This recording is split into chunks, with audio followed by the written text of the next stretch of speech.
My mother was a teacher. All my life, when growing up, I remember that she would be night after night working on her lecture for the next day. Now, this is a person, keep in mind, who has taught her topic for decades. And she's probably given that next day's lecture dozens of times. And yet, every night, she would be thinking about how she could make that learning experience a little bit better the next time she was going to be delivering it to her students. Fast forward a couple of decades, I've had the chance now to work with schools that are pan-India schools in the position of the head of academics. I've most recently been working with Khan Academy, with schools, where I'm responsible for, among other things, teacher training. And in all of these positions, one thing that I've had a chance to do is train thousands of teachers on what it takes to really build themselves up and become better teachers. And here are a few things that I've learned about the art and science of igniting a teacher to be a better teacher, so that she in turn can ignite all of those young children that are going to be under her care. First and foremost, the only teachers that are going to improve are the ones that want to improve. I can't tell you how many times I've actually walked into a room where I've had this room full of teachers who had no idea why they were there. They had a principal who had sort of shepherded them into this room, and they were sitting in there with no idea what they were going to get trained on, why they were training on it, and what the benefits to them were. Now, this is something that they teach you when you start teaching, that anytime you put a learner in front of you and you're about to start interfacing with this learner, the first thing that you really want to communicate is, what is it that this learner is about to learn, and why is it that this is important to that learner? Except this is almost never done. And so one of the first things that I would try and do is try to bring that relevance into the picture. The second thing that we've learned is that before we start to figure out the how of delivering a really good learning experience for these teachers, it's super important to really figure out what we want to train them on. There are a number of tools, a number of teaching tools that have evolved over time and have proven themselves to be really results-oriented. Some cases in point, data-driven instruction, where a teacher uses hard data on a student's performance to determine that student's future trajectory. Or personalized learning, where a teacher with 50 students has 50 different learning trajectories for those students, which is something now that is possible because you've got a lot of technology that's entering classrooms. Or constructivism, something that basically allows a student to construct his or her knowledge without actually taking it in second hand as verbally delivered by a teacher. All of these are tools, very powerful tools that can actually deliver great results, except they really don't get used in classrooms a lot. And the reason for that, more often than not, is because the teacher simply hasn't been trained on how to deploy these in her classroom. There was this one time where I actually sat in on a training session, I remember, where I had a lady, in fact, drone on for about half an hour about the evils of wearing jeans when you're going in to teach a class. And yet, she didn't once talk about any of these things that I've just talked to you about. So it's super important to figure out the what before we start to figure out the how, especially when we are talking about the next generation of learners. Now, this is the way learning works this is the way training works for teachers in most schools. In the summer holidays, you will have about 10 days of training that teachers will go through. All right? So they'll basically be made to sit down, and there's a flurry of activity that happens in terms of a lot of trainers coming in and training them about a bunch of things. And then for the rest of the year, nothing. There's absolutely nothing that happens for the rest of the year. There's no training that's going to happen for them as far as they're concerned. There's no professional development. Now, think of it this way. If I had a plant, all right, and I just flooded that plant for 10 days, and then for a year I don't water it at all, what do you think is going to happen to the plant?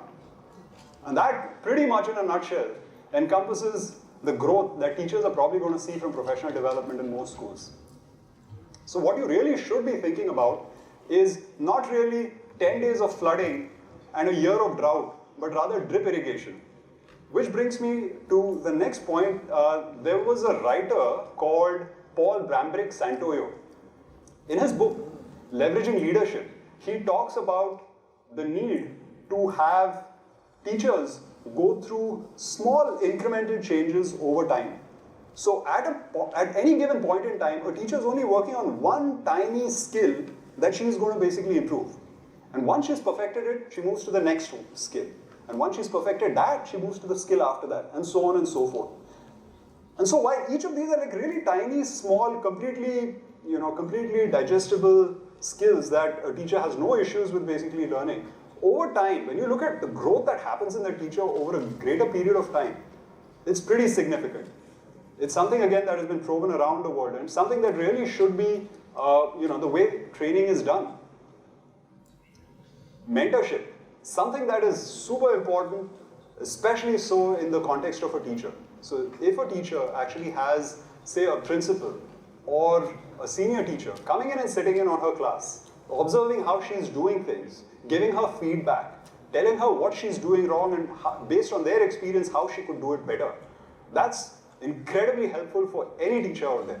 But more important than that is the fact that if you've actually got someone who's been there, done that, and is showing up in your class, and is giving you the benefit of their experience, and is potentially even enacting, how they would have run this class, what that does for that new teacher, the new hire, is it actually personifies what that teacher should aspire to be. It's an actual, very tangible role model that is now available in front of that teacher's eyes. That makes it that much more motivating for her to aspire to grow further.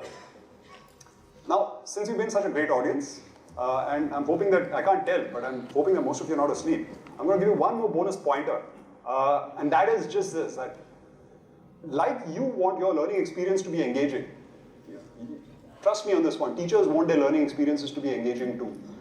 Contrary to popular, culture, teachers are actually a very fun crowd. And, the problem is that most professional development that I've sat through, again, is mind-numbingly boring to the point where I myself fell asleep a couple of times in some of these programs. And so, I really wouldn't fault teachers if they didn't really take away much from any of these experiences. Now, I realize that many of you are not teachers. Many of you are probably never going to train teachers.